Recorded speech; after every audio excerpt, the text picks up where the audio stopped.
Good morning. Good morning. Welcome to the next place. Which is my son's house. And the festivities of the day are...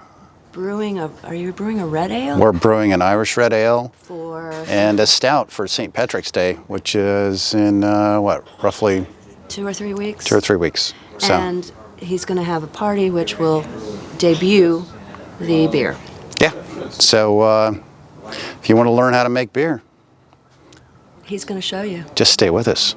All right, here's the equipment we're using for the brewing.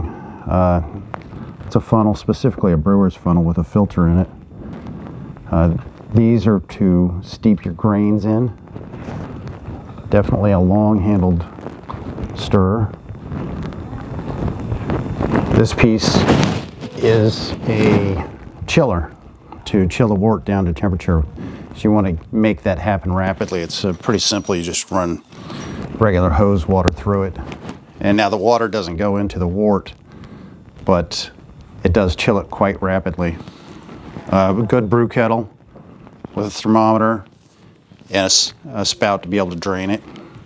Carboys, we're using 2 today because we're going to do 2 recipes. These are 6-gallon carboys, and then after the fermentation we'll flip to the 5-gallon carboys. Then we have sanitizer. Move that out of the way.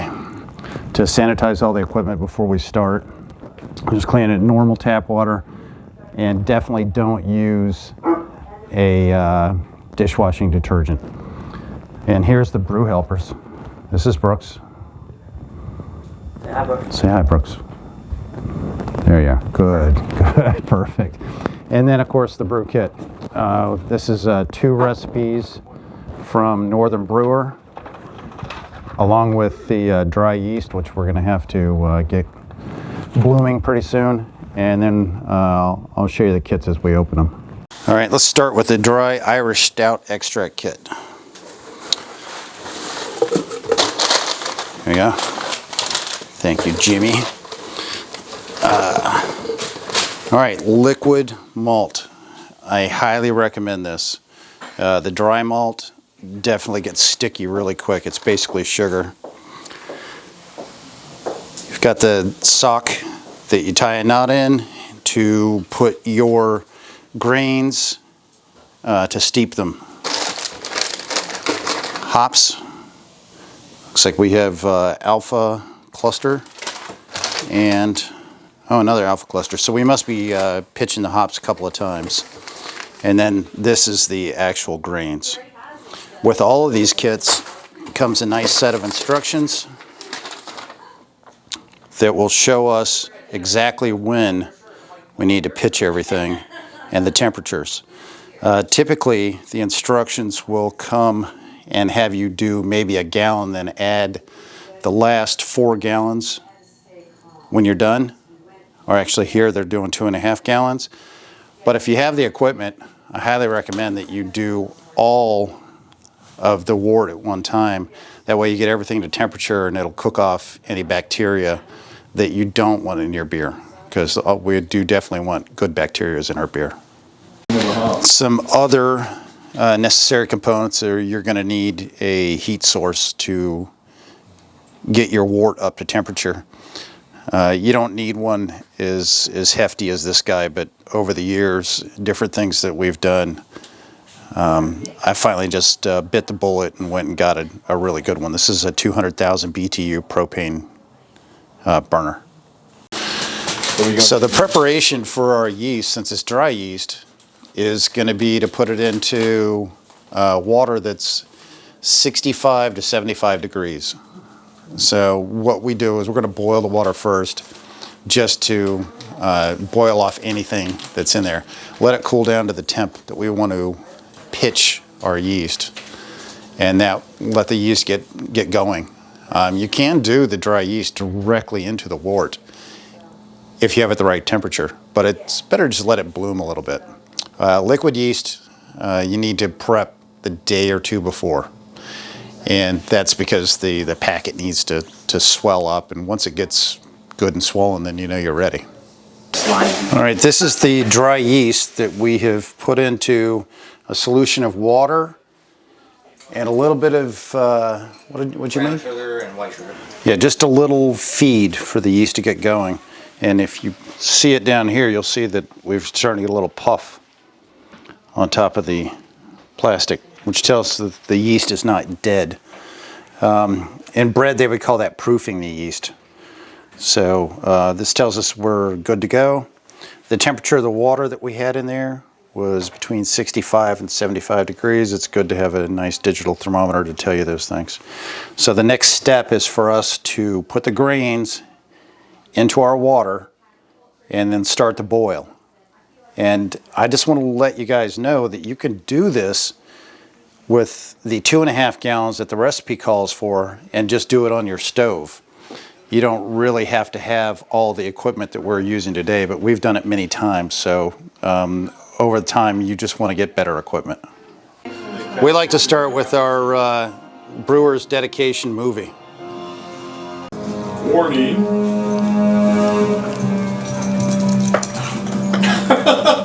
Oh, no. I know what it is now.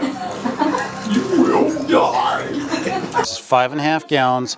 We measured it using our carboy, but 5.5 gallons is to allow for the boil off, what we're going to lose to steam. So we want to have 5 gallons when we're done. So the start of this procedure is this is cold water, is to put the grains in and let them steep. And what the instructions say is we want to let it steep for 20 minutes or until we get to 170 degrees, which our brew kettle has the thermometer in it, but of course you could use a digital thermometer or something like that, just something that's going to be pretty accurate. The bit with doing it with a big 200,000 BTU burner is you don't want to crank it up really high up front, because then you're not going to get your steep time. And if you look in here, we're already, let me get down here where, all right, you can already see that we're starting to get some color out of this grain. So we'll check back in with this in about 5 minutes and let you see the difference. All right, we are roughly 10 minutes into the steep, and we have, it looks like close to about 110 degrees. Our target temperature is 170 or 20 minutes. And you can tell, well, there's a good representation how dark it's getting. Of course, this is a stout, so these grains have been, just cooked, roasted, cooked, smoked, whatever, to make the beer dark. So that's where the beer gets its color from. All right, so we're currently at 20 minutes, or very close. But because we brought the temperature up nice and slow, see right now we're at 160, 170 is our target temperature. So don't pull it yet, Ben. I want to wait till I get to 170. But I want to show you what the beer looks like. This is a stout, so we're going for a nice dark color. And if you look, I'll put it down in there, all the way. You see how quickly it disappears. And then if I can do it without fogging the lens, so you can see this white bag in there. There you go. So we don't want to shake it a lot, because we don't want to get any more sediment in the beer than we have to. Because at the very end, we want to filter that out before we get into our carboy. So a few more minutes and we'll hit 170, and that's when we go to the next phase. All right, so we've reached 170 degrees. So now's the time to pull our grains from the beer. And this is just a simple screen. And it's going to allow the last of the steeped grains to get back into the beer.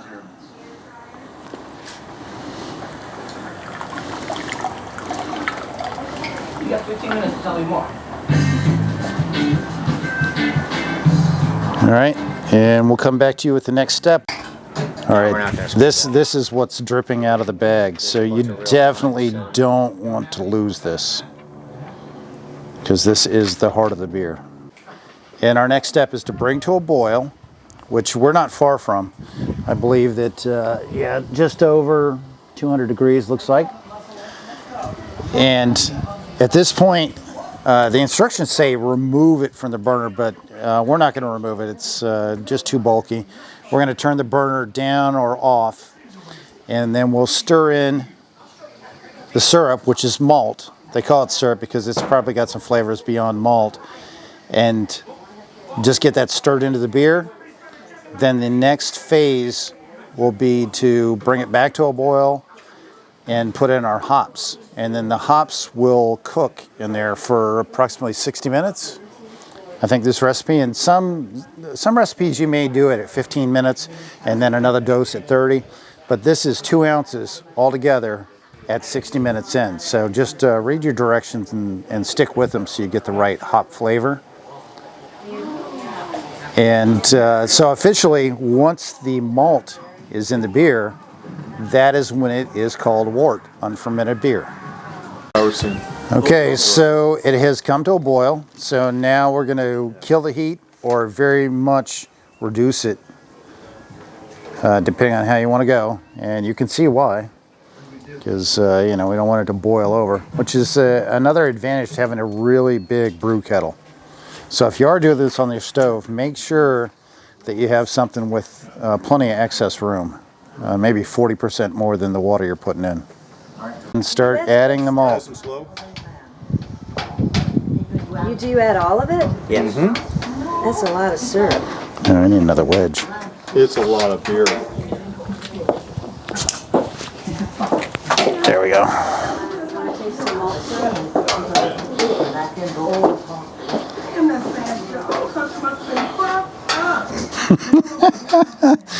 Don't let your kids watch this video because of the noise in the background. All right, so now we're to the last little bit. So I'm going to show you a little trick that we do. Go ahead, Jim. We're just going to add a little bit of the wort to that malt to get the last of it out of there. This is super fun. Now this is probably a trick you're only going to have if you have the right kind of kettle. And this is super hot, so be careful, guys. Of course, the malt is what the yeast is going to chow on, so there you go. And that's it. I wouldn't recommend doing it twice, and if you look at the bottom of the container, you'll see how it emptied where some of the top didn't. So if you can get the whole thing into a warming vat, you're going to have better luck. I think you can dump a little more out. All right, so next step is to bring it back to a boil.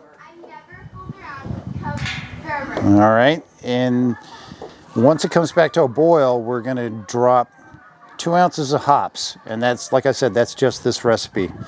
So different recipes you may drop at 15 minutes, 30 minutes. I think we even had one that was an hour and a half at one point. So, but these hops are only going to cook in here for 1 hour, 60 minutes. And we try to keep to that timeline pretty tight. So just a heads up, hoping this comes out on video, but this is the grains from the grain bag. Even though we have that super tight bag in there. Whew. Try not to get so much of it. Oh yeah, you can see some here. I'll bring this up. So you can see that. So that's some of the stuff you want to filter out when you go into your carboy. All right, so we're at boil again. We're going to keep the temperature at boil because now we're at the time to drop the hops in. Hop oils will help kill the bubbles. I was gonna So this is what the hops look like when they've been pelletized. So native hops, if you've ever seen them on Discovery or anything, look like a flower. They look like an artichoke. Like a very small. They look All like right. a tiny artichoke. So we're going to put them in the bag because we're going to try to keep the debris mostly out of the beer.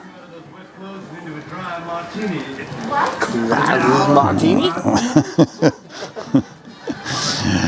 If any of you want to know what the video is that we're playing in the background, just tell me in the comments below. All right, so we've reached 60 minutes, and now we're pulling the hops. And we've already dropped the chiller into the wort. To let it, So now what we want to do is bring the wort down to 100 degrees pretty much as quickly as possible. So we've got it hooked to a garden hose. Which, there it is. And this is the output. So what's really important is this output gets really hot. So you generally don't want it to have the controls in front of it because you can't reach them. soft, I can't. All right. There we go. Perfect. Okay, go for 100 All right, degrees. so go ahead and start the water.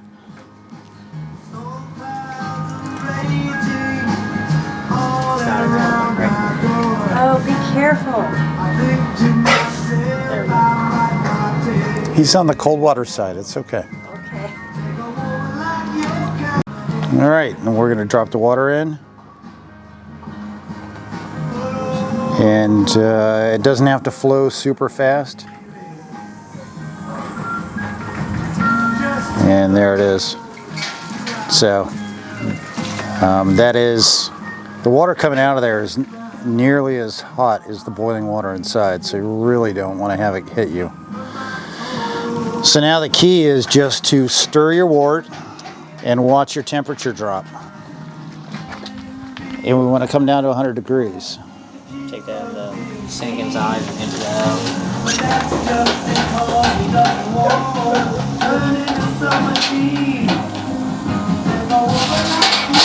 Yo, No, that is hot. Is that hot, Ben? it's hot. I want to go ball now. So you can see with a copper chiller, it drops the temperature pretty doggone quick. Can we dress like Ben as our team? Gotta go this. So we're going to get this down to 100 degrees and stop it. And at that point, we're going to be ready to drop it into the carboy. So you can see when you stop stirring that the temperature basically holds steady. But as soon as you start stirring that wort again, you can see how it's moving quickly again. All right, so at this point we've dropped to 100 degrees and we're prepared to put the beer into the carboy. And then we want to wait for it to get down to, I'd say just anything under 75, but 72 would be perfect to put the yeast in. All right, so if the yeast has fed properly on everything that we've done, you get this reaction. So this is perfect. So we know the yeast is in very good shape for the beer. All right, Really? so beer is at roughly 85 degrees. We've got the filter in place. Well within our yeast pitch window. The yeast is good. And now we're going to go ahead and drop it into the carboy. And see how close to 5 gallons we have.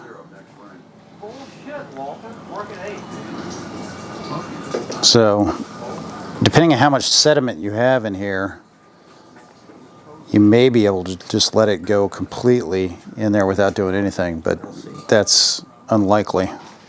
There's a lot of sediment. The filter will catch a bunch, so you probably have to stop, clean the filter, move on until you get all of the wort into the carboy. You can also adjust the rate of flow to. All right, so now we're going to pitch the yeast. And this is the yeast for this beer, so. And the key is to get it all in there. So dump it all at once. There we go. Do you have to rinse And you see we've taken the filter out of there. All right, so this is the gas lock. And As it starts to ferment, you'll see the bubbles of the CO2 bubble through here. And if you follow the rules, you'll leave it in the first fermentation till that stops or slows to a point where it only bubbles maybe once every 10 minutes. Hello, and this next little part is the airlocks, and you see the bubbles from the CO2 that the beer is making. So this is the true carbonation of the beer.